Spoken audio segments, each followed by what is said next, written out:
नमस्कार, जय हिंद, वंदे मातरम दोस्तों। मैं नवदीप सिंह तक्षशिला बुंदेलखंड में आपका एक बार फिर से स्वागत करता हूं। तो जैसा कि आप देख रहे हैं रीट एग्ज़ाम 2025। तो इसमें जो आपका 2025 में रीट आपका एग्ज़ाम होने वाला है, इसके लिए हमारे जो प्रैक्टिस सेट हैं वो लगातार रूप से चल रहे हैं। तो उसी क्रम में ये हमारा प्रैक्टिस सेट नंबर 9 है। जिसने भी हमारे जो पहले वाले प्रैक्टिस सेट हैं, जो 8 प्रैक्टिस सेट हो चुके हैं, उनको ना देखा हो तो वो आपकी जो प्लेलिस्ट है वो बनी हुई है रीट एग्ज़ाम के नाम से। तो आप उन पे वहाँ पर जाके वो प्रैक्टिस सेट सॉल्व कर सकते हैं। ये हमारा उसी क्रम में 9th नंबर का प्रैक्टिस सेट है। इसमें हम सीडीपी का जो आपका इम्पोर्टेंट टॉपिक है व्यक्तित्व, पर्सनालिटी, यहाँ से क्वेश्चन पूछे जाएंगे। तो इसके जो आपके टॉप 10 क्वेश्चन हैं वो हम डिस्कस करेंगे। तो आप ज़रूर कमेंट बॉक्स में लिख के बताएं कि आपके 10 में से कितने जो मार्क्स हैं वो आ रहे हैं, कितने क्वेश्चन सही हुए हैं। और इसका जो 5वें नंबर का ऑप्शन है वो मैंने हटा दिया है, अनुत्तरित प्रश्न वाला, क्योंकि वहाँ पर एग्ज़ाम में आपको वो एक और 5 ऑप्शन मिलेंगे कि अगर आप कोई भी एग्ज़ाम जो प्रश्न है वो छोड़ना चाहते हैं, तब भी आपको जो एक वो गोला होता है वो फिल करना पड़ेगा, 5वें नंबर वाला। तो चलिए देखते हैं आगे। और जिसने भी हमारे चैनल को सब्सक्राइब ना किया हो अभी तक, वो सब्सक्राइब करके बेल आइकन को जरूर प्रेस कर दें और इस वीडियो को ज़्यादा से ज़्यादा लाइक करके अपने सभी दोस्तों तक शेयर जरूर कर दें। चलिए देखते हैं पहला क्वेश्चन। ये रहा हमारा पहला क्वेश्चन। इसमें क्या पूछा गया है आपसे? तो एक व्यक्तित्व को किसके माध्यम से व्यक्त किया जाता है? तो एक व्यक्तित्व को किसके माध्यम से व्यक्त किया जाता है?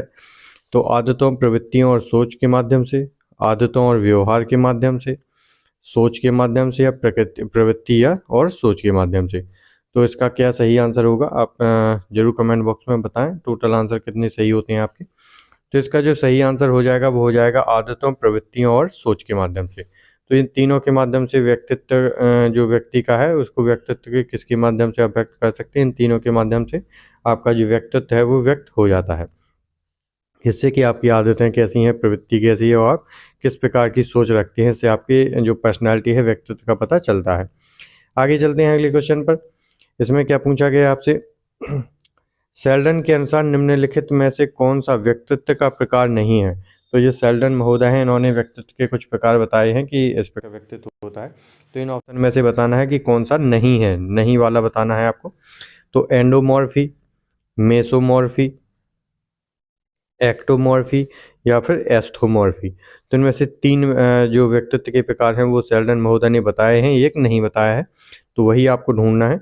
तो जो एंडोमॉर्फी है ये भी बताया है, मेसोमॉर्फी भी बताया है, एक्टोमॉर्फी भी बताया है, लेकिन जो आपका एस्थोमॉर्फी है ये इन्होंने व्यक्तित्व का एक प्रकार नहीं बताया है। तो ऑप्शन नंबर 4 इसका बिल्कुल सही आंसर हो जाएगा, एक्टोमॉर्फी। तो आप इनको भी नोट डाउन कर सकते हैं कि सेल्डन ने कौन कौन से बताए हैं, एंडोमॉर्फी, मेसोमॉर्फी और एक्टोमॉर्फी। अगले क्वेश्चन पर चलते हैं। अगले क्वेश्चन में क्या पूछा गया है आपसे? तो अब अगला क्वेश्चन है आपका, निम्नलिखित में से कौन व्यक्तित्व मापन की प्रक्षेपी तकनीक है? तो व्यक्तित्व मापन की कुछ प्रक्षेपी तकनीकें होती हैं, आपको डिटेल में वीडियो में पढ़ना पड़ेगा। तो कुछ वीडियो डले भी हैं, जिसने भी ना देखे हो वो ज़रूर देख लें। वर्ग 3 की प्लेलिस्ट में बनी है, और CTET के प्लेलिस्ट में भी आपके कुछ वीडियो डले हैं CDP के, उनको आप ज़रूर देख लें, वो बहुत ही आपके लिए लाभदायक होंगे। तो कौन सी प्रक्षेपी तकनीक है? अवलोकन, प्रसंगात्मक बोध परीक्षण, साक्षात्कार या फिर रेटिंग स्केल। तो आपको क्या बताना है? आपको प्रक्षेपी तकनीक बताना है व्यक्तित्व मापन के लिए। तो इसका क्या सही आंसर होगा, आपने जरूर पहले कर लिया होगा। तो इसका जो सही आंसर होगा वो हो जाएगा आपका प्रसंगात्मक बोध परीक्षण। तो प्रसंगात्मक बोध परीक्षण आपका व्यक्तित्व मापन की एक प्रक्षेपी तकनीक है। तो आपका ऑप्शन नंबर 2 इसका बिल्कुल सही आंसर हो जाएगा। आगे चलते हैं अगले क्वेश्चन पर। अगले क्वेश्चन में क्या बताया गया है आपसे? इसमें पूछा गया है निम्नलिखित में से कौन सा लक्षण बहिर्मुखी व्यक्तित्व का नहीं है? तो एक आपने देखा होगा अंतर्मुखी व्यक्तित्व का वाले व्यक्ति होते हैं और एक बहिर्मुखी व्यक्तित्व। अंतर्मुखी वाले व्यक्तित्व वाले जो अंतर्मुखी वाले व्यक्तित्व के जो व्यक्ति होते हैं वो ज़्यादा बात करना पसंद नहीं करते, वो अपने आप में ही मग्न रहते हैं, बहुत कम बोलते हैं। और जो बहिर्मुखी वाले व्यक्तित्व होते हैं वो ज़्यादा मिलनसार होते हैं और सभी से बात करना उन्हें पसंद होता है। उनमें जो सबको नेतृत्व करने की, लीड करने की जो है वो व्यक्तित्व होता है, उनमें उनका मन होता है कि सबको वो ही लीड करें। तो कुछ इनके जो है वो ऐसे बताया गया है, तो आप जरूर देखें। तो इनका ऑप्शन है इसमें मिलनसार, नेतृत्व शक्ति, आक्रामक स्वभाव, दिवा स्वप्न देखने वाला। तो कौन सा नहीं है ये पूछा है। तो मिलनसार होते हैं वह बहिर्मुखी व्यक्तित्व वाले, नेतृत्व शक्ति इनमें पाई जाती है और आक्रामक स्वभाव भी इनको होता है। मतलब ये हार्ड नेचर के होते हैं, थोड़ा इनका माथा कह सकते हैं कि गर्म टाइप का रहता है, क्योंकि आपने पता है जो नेतृत्व करने की क्षमता रखेगा वो थोड़ा एग्रेसिव होगा, नेगेटिव सेंस में नहीं लेकिन पॉजिटिव सेंस में उनका थोड़ा आक्रामक स्वभाव होता है। लेकिन वो दिवा स्वप्न देखने वाले नहीं होते हैं। दिवा स्वप्न देखना मतलब दिन में ख्वाब सोचना, मतलब कि कुछ ही इमेजिनरी बातें चल रही हैं, सोच रहे हैं। जो बहिर्मुखी वाले व्यक्तित्व होते हैं वो करके दिखाने में ज़्यादा बिलीव करते हैं। तो ऑप्शन नंबर 4 इसका सही आंसर हो जाएगा। ये जो बहिर्मुखी वाले व्यक्तित्व हैं इनका स्वभाव व्यक्तित्व का लक्षण नहीं है। आगे चलते हैं अगले क्वेश्चन में।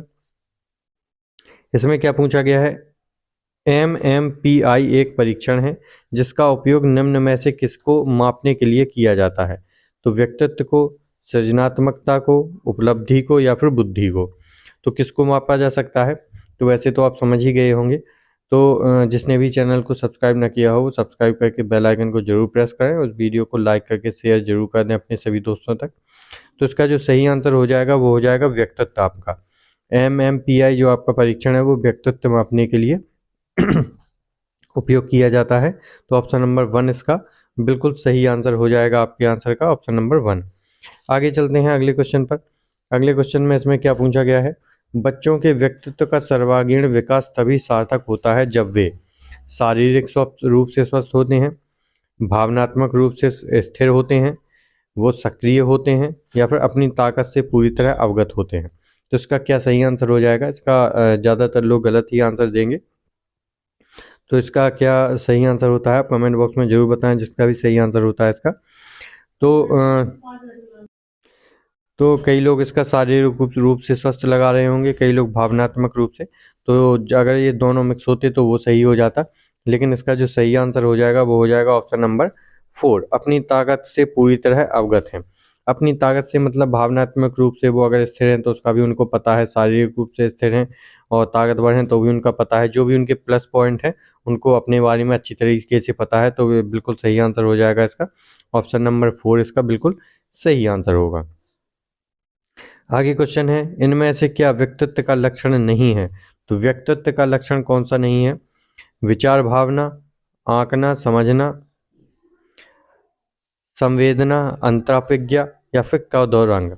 तो व्यक्तित्व का कौन सा एक लक्षण नहीं होगा, तो सिंपल सी बात है कद और रंग ये व्यक्तित्व का लक्षण नहीं है। तो ऑप्शन नंबर 4 इसका बिल्कुल सही आंसर हो जाएगा। जबकि संवेदना, अंतराभिज्ञा, आंकना समझना और विचार भावना ये सभी आपके व्यक्तित्व के लक्षण हो जाएंगे।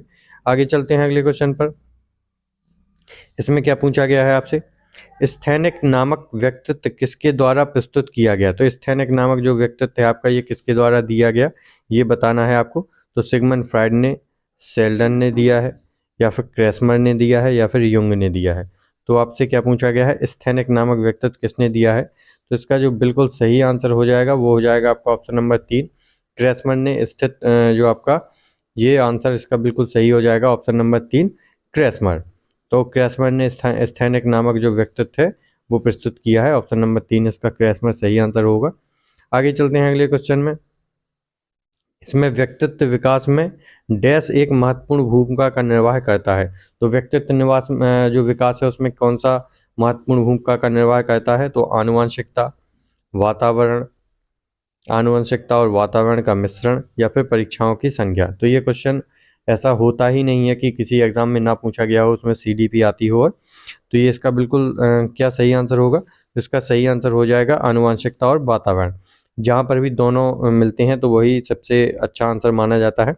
वातावरण और आनुवंशिकता दी गए हैं लेकिन ये अलग अलग हैं, तो इनको गलत मानकर ऑप्शन नंबर C इसका बिल्कुल प्योर सही आंसर हो जाएगा, ऑप्शन नंबर 3।